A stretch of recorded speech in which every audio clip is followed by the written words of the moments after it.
Mi nombre es Etel Herrera Moreno y soy autora del libro Historia, Catálogo Actual y Desarrollo Urbano Arquitectónico del Panteón de San Fernando. Es una investigación que está dividida en 5 capítulos. El primero de ellos trata de la arquitectura funeraria en la época virreinal, en la antigua Ciudad de México, que se realizaba en los templos, conventos, colegios y hospitales que se fueron formando a través de los siglos. Y se hace una reseña de los panteones que se fundaron a principios del siglo XIX, época del de San Fernando, y que comparten, que seguían de alguna forma el modelo de Manuel Torzá, que era tipo claustral. Un inciso de este capítulo se refiere a las costumbres funerarias en el siglo XIX y principios del XX. Y esta fue basándonos en los autores costumbristas de esa época.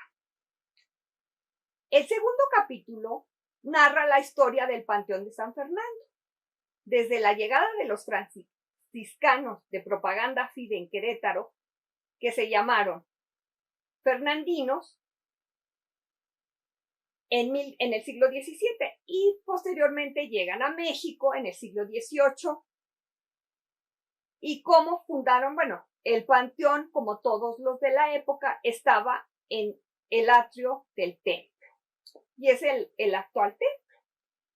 Y luego cómo se cambió solo para los fernandinos en el primer patio. Primero se entraba por la iglesia para uso exclusivo de ellos. Muy pronto se hizo el segundo patio y hasta la segunda mitad del siglo XX se hizo el tercer patio. Se narra la historia de cómo fue abriéndose después, porque hubo una epidemia a mitad del siglo XIX y entonces se tuvo que convertir en panteón general. Posteriormente se puso de moda e inclusive llegó a ser un panteón que se llamó el Panteón de los Ilustres. ¿Por qué? Pues porque en ellos se enterraron personas importantes en la historia de México, que después veremos. Se clausuró en 1871 junto con todos los panteones de la Ciudad de México para enterramientos. Algunos se permitieron quedar como pero ya sin enterramientos, aunque el último personaje que se enterró fue Benito Juárez en 1872. Se menciona el fracasado Panteón Nacional a principios del siglo XX, con el cual se eliminaba gran parte del de San Fernando. Y se nombran todos los hechos importantes que hubo hasta convertirse en museo y hasta la actualidad. El tercer capítulo comprende el catálogo del panteón. Primero, antes de hacer el catálogo del panteón, hacemos una reseña de los catálogos de la arquitectura funeraria en el INAH. Primero nomás se catalogaban los panteones como conjunto y ya después se fueron incluyendo monumentos. Primero solo se hacía el levantamiento de la planta hasta llegar a la actualidad, que es este es el primer panteón en el que se hace el levantamiento de la planta y de los alzados. También es el primero en el que se toma en cuenta una tipología que implementamos, una tipología formal para facilitar la descripción de los monumentos funerarios. Inclusive esa tipología ya está en la plataforma del Catálogo Nacional de Monumentos Históricos, ya se incluyen los cementerios y sus monumentos funerarios y se toma en cuenta esta tipología. Pues después ya se hace el catálogo del panteón, detalladamente se detalla hasta el último rincón del panteón. Primero hacemos la descripción general del inmueble y luego por partes cada claustro, primero el claustro que solamente tiene un monumento, el de Miramón, y todos los nichos de alrededor. Aquí, pues bueno, decimos, se hace la descripción muy detallada de cada monumento, se toman 3 fotografías, se hacen los levantamientos y si hay fotos antiguas se ponen. Después se cataloga el patio grande. El patio grande, primero los nichos y después los monumentos. Se divide en 4 cuadrantes. El primero es el norponiente y luego conforme las manecillas del reloj, nororiente, suroriente y surponiente. Y así se detalla completamente. Es importante que se presentan tablas comparativas por patio de los monumentos y los nichos catalogados en 4 épocas de 4 estudios que hubo. El de Galindo y Villa en 1907, el de Villalpando César en 1981 y el de Enrique Ceja en 2008. Y actualmente, ¿esto con qué objeto? Con el objeto de ver qué se ha conservado, qué ha desaparecido y pues se da uno cuenta muy bien, porque ha habido cambios. En 2008 a actual. El cuarto capítulo, junto con el tercero, que son los más importantes del panteón, de este estudio, es el análisis arquitectónico y urbano. Este está dividido en 3 incisos. El primero es vamos de lo general a lo particular. El primero es el contexto que ha rodeado al panteón en la actualidad. Se toman en cuenta todos los inmuebles importantes que están cerca de él, se hace una reseña de los mismos y se toman fotografías. El segundo es el desarrollo urbano del panteón. Es importantísimo mencionar porque es algo innovador que hemos seguido estudios de otros panteones, es el mismo metodología, estudiarlos a la manera de una ciudad, aunque aquí está muy chiquito, sin embargo sí se pueden ver, tiene características comunes como son calles principales, calles secundarias, hitos, etc. Y lo importante también es que el desarrollo urbano se hace a través de la cartografía histórica y de fotos antiguas.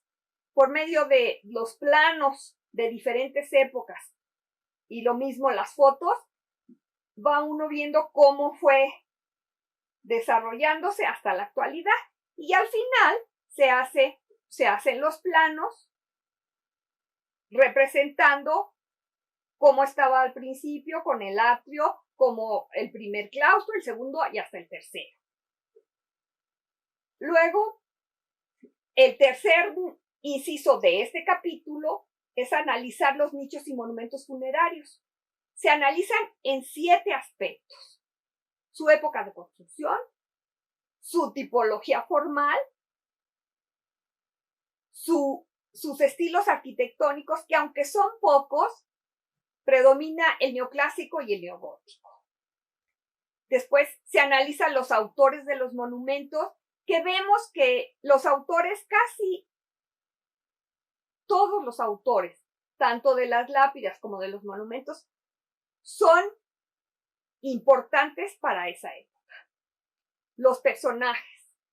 Los personajes se hacen una semblanza de cada uno. Ya hay estudios, el estudio de Villalpando precisamente estudia a los personajes, su historia. Entonces aquí más bien nos interesa, bueno, sí señalarlos en orden alfabético y sobre todo poner su fotografía, su imagen. Es importante poner la imagen conocerlos, porque muchas veces los conoce uno por las calles, la fragua, y ya sabes con esa foto quién era, ¿no? Y también luego la iconología y la iconografía. La iconología es la descripción de las imágenes y la iconografía es su significado. Entonces aquí, aparte de que las describimos, vemos el significado. Por último, analizamos los epitafios. Los epitafios en el siglo XIX forman parte de la historia de la literatura en México. Fueron muy importantes y desgraciadamente se perdieron. Se perdieron físicamente, pero como los 1 y 2 de diciembre iba la gente a visitar los panteones, pues se subían en los monumentos. Entonces, de plano lo que hicieron fue hacer folletos en donde escribían esos epitafios para que no se subieran y los repartían. Entonces, varios de esos folletos han llegado a nuestra época y tuve la suerte de poder fotocopiar uno de ellos que ponemos en el apéndice. El 5.º capítulo develamos el estado de conservación del panteón y de sus monumentos y proponemos lineamientos de acuerdo a los materiales con que están hechos, mármol, canteras, etc. Y también damos un programa de mantenimiento. La investigación termina con las reflexiones finales, el apéndice documental y la bibliografía. Es importante destacar que los capítulos están enriquecidos con planos, fotografías y tablas demostrativas, así como con cada inciso, cada capítulo tiene sus consideraciones particulares, independientemente de las conclusiones finales. ¿Cuál consideramos la importancia del libro?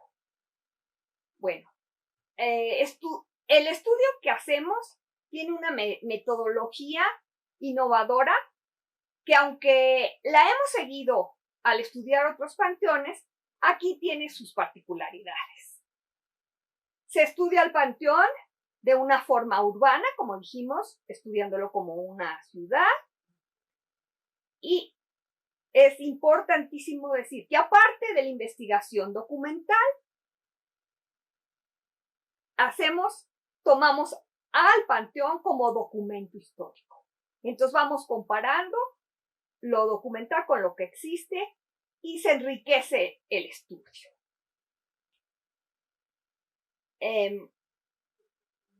Y es importante también que es 100% gráfico y didáctico, porque cada cosa que vamos diciendo está el plano, está el dibujo, está la foto y vas entendiendo perfectamente lo que se explica.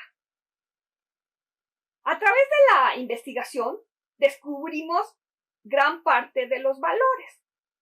Por supuesto, la arquitectura funeraria tan importante que era en el siglo XIX, pues aquí está representada. Pero el Panteón de San Fernando tiene muchas particularidades. Es el panteón más antiguo de la Ciudad de México.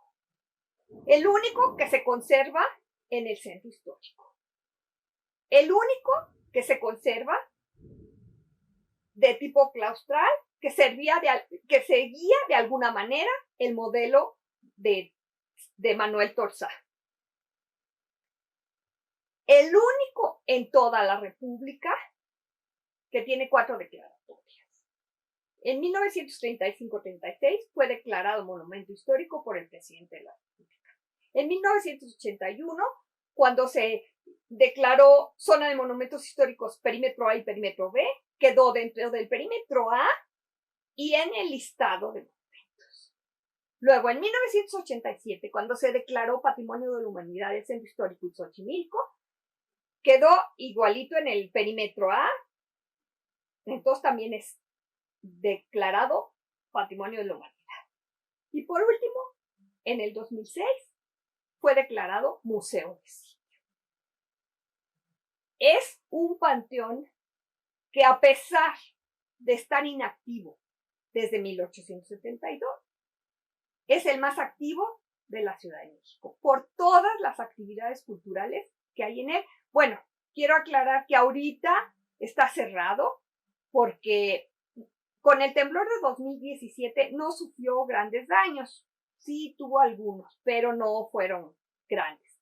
Pero el problema es que el templo está muy dañado y tiene un contrafuerte que da al panteón, entonces por eso no se abre, pero realmente iba a seguir, es uno de los más activos, se dan visitas guiadas, hay obras de teatro, hay muchas actividades, inclusive forma parte de la noche de museos, en fin. Esa es otra de sus características. Es, junto con el de Dolores, uno de los más importantes cementerios de la República Mexicana.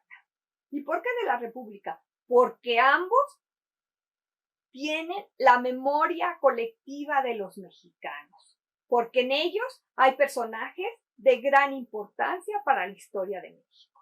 Baste con señalar que está Benito Juárez, Ignacio Comonfort, La Fragua, etc. Varios de ellos ya no están ahí, se los han llevado a otros lados, como Vicente Guerrero, se lo llevaron al Monumento a la Independencia. Miramón, cuando enterraron a Benito Juárez, su esposa dijo no puede seguir aquí y se lo llevó a la Catedral de Puebla. Zaragoza se lo llevaron al monumento en Puebla. Y otros se los llevaron a la Rotonda, como Melchor Ocampo y Francisco González Bocanegra.